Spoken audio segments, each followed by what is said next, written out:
Bonjour, rebonjour, toujours en direct ici à la conférence annuelle du pôle fonction publique d'AG2R, la mondiale fonction publique d'une mort annoncée à la refondation, point d'interrogation. On arrive un peu au terme de notre échange. Dans quelques instants, on aura la conclusion par des étudiants, par des jeunes managers en devenir des trois versants du secteur public. Mais avant de leur donner la parole, on a voulu vous proposer un regard public-privé avec vous, Isaac Getz. Bonjour, vous Bon, m'entendez? bonjour. Oui, oui, je Merci. vous entends bien. Merci beaucoup, professeur à l'ESCP Business School. Vous avez écrit de nombreux ouvrages sur l'entreprise libérée et récemment sur l'entreprise altruiste. Isaac Getz, première question. Vous travaillez sur ces enjeux de leadership, de management, mais plutôt de leadership des équipes. On a parlé tout au long de la matinée de dispositifs, de textes qui étaient finalement de normes aussi, qui étaient finalement un peu secondaire, c'était surtout une question d'incarnation, de management, de leadership. C'est dans le contexte actuel, cette question du leadership, encore plus nécessaire. Il faut des managers au centre des dispositifs. C'est votre sentiment? C'est pas mon sentiment, c'est plus fort que ça, c'est mon observation.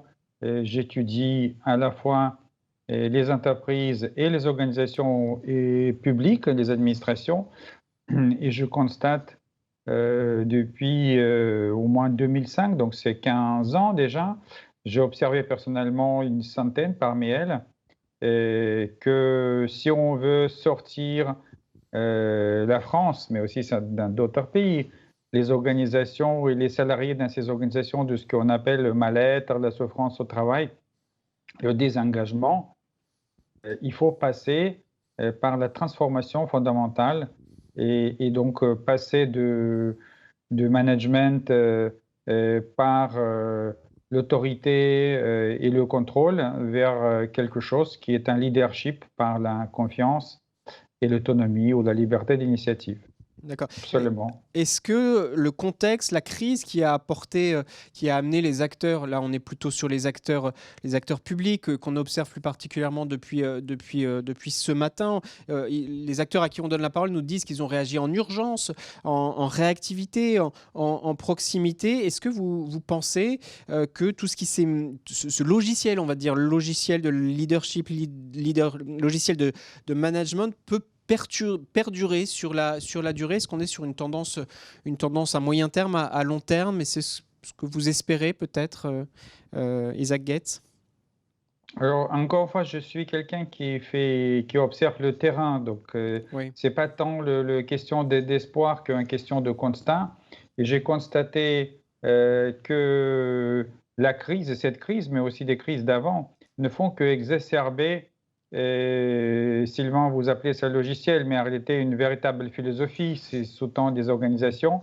Et donc là où il n'y avait pas de confiance et il y avait le contrôle, et les choses se sont empirées terriblement pendant la crise.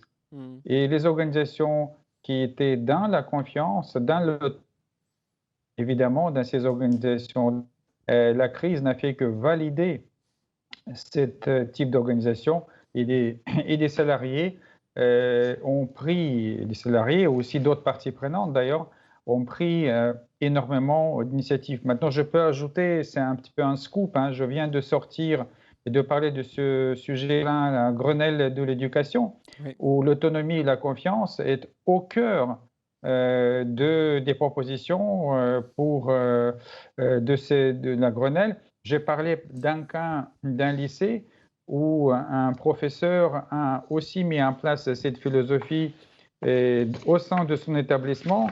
Et je peux vous citer, parce que je lui ai posé cette question, c'est-à-dire il, il n'anime pas la classe par l'autorité, le contrôle, la sanction, mais plutôt par la confiance et la responsabilisation. Voilà ce qu'il m'a écrit, je lis rapidement, hein. Oui.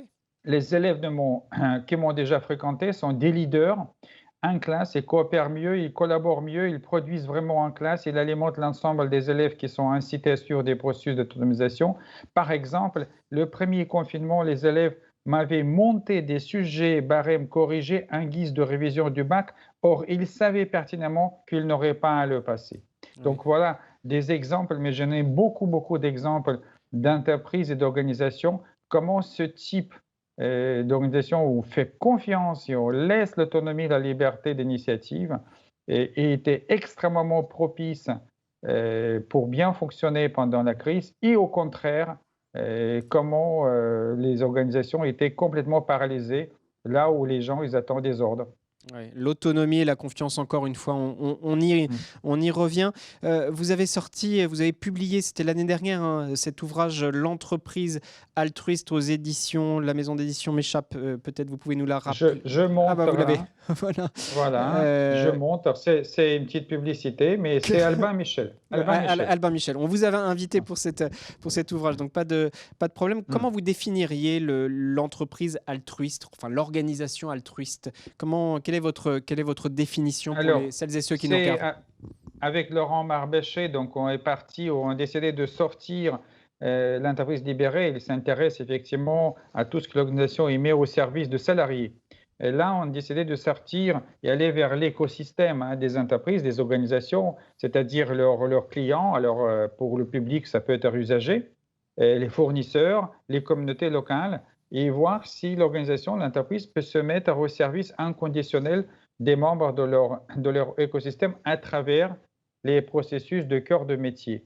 Et ce qu'on a vu, on a trouvé effectivement sur 3 continents plusieurs dizaines d'exemples. Et ce qu'on a vu, c'est que la conséquence, c'est-à-dire ils ne recherchent pas les profits ou la performance. Vous Oui. voyez, ils recherchent, on peut dire, le bien-être, le bien-vivre des membres de leur écosystème. Ils font tout pour eux. Ben, la conséquence, c'est que ces organisations elles étaient plus performantes que les organisations traditionnelles qui ne cherchent que de la performance avec les indicateurs, etc.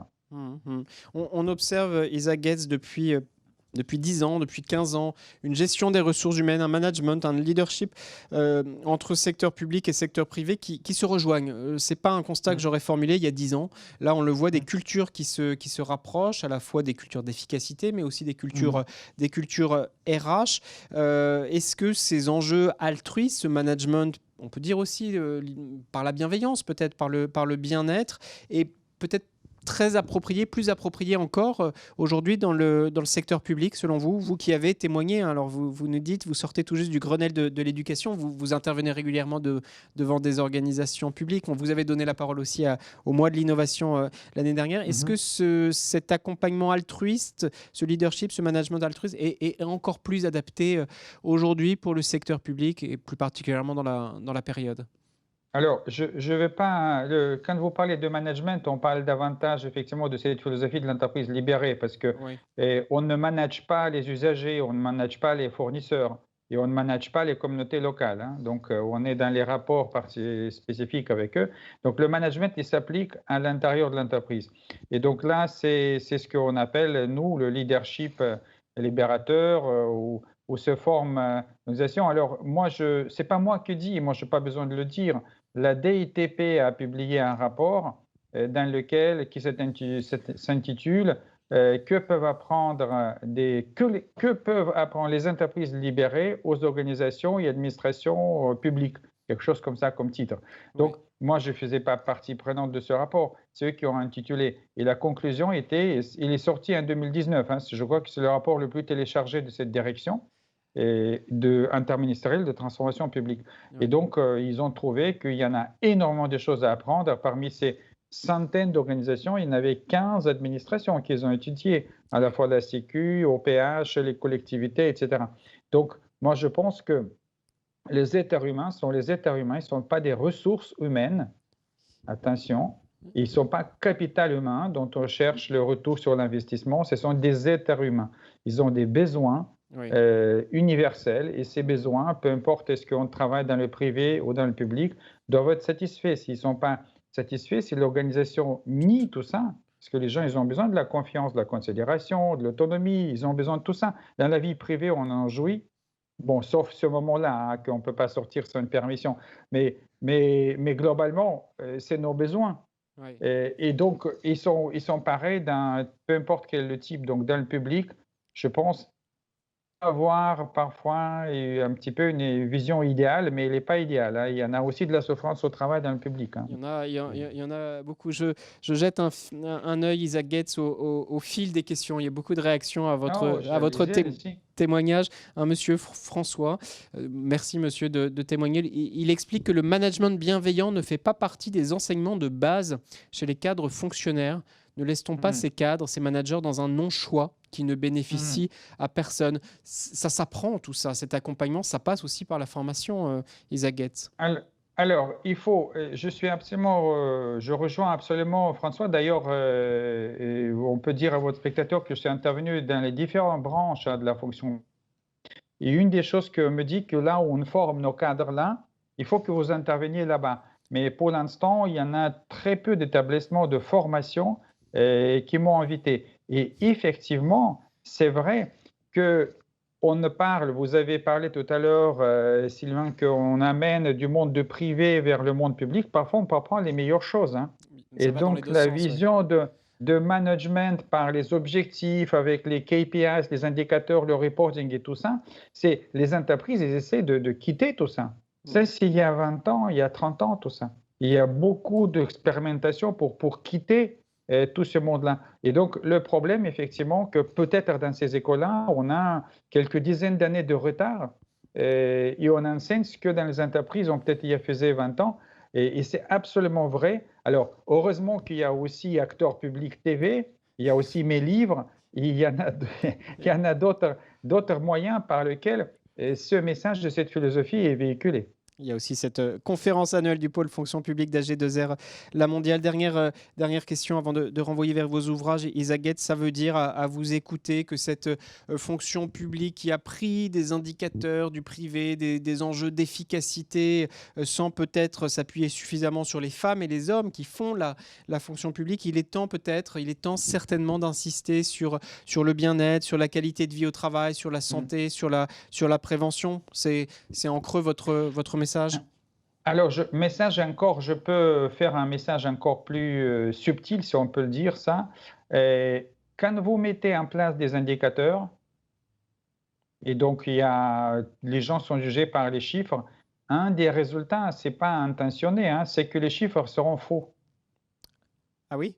Parce que les gens, ils veulent se mettre en la bonne lumière, être promus, être vus comme des bonnes personnes.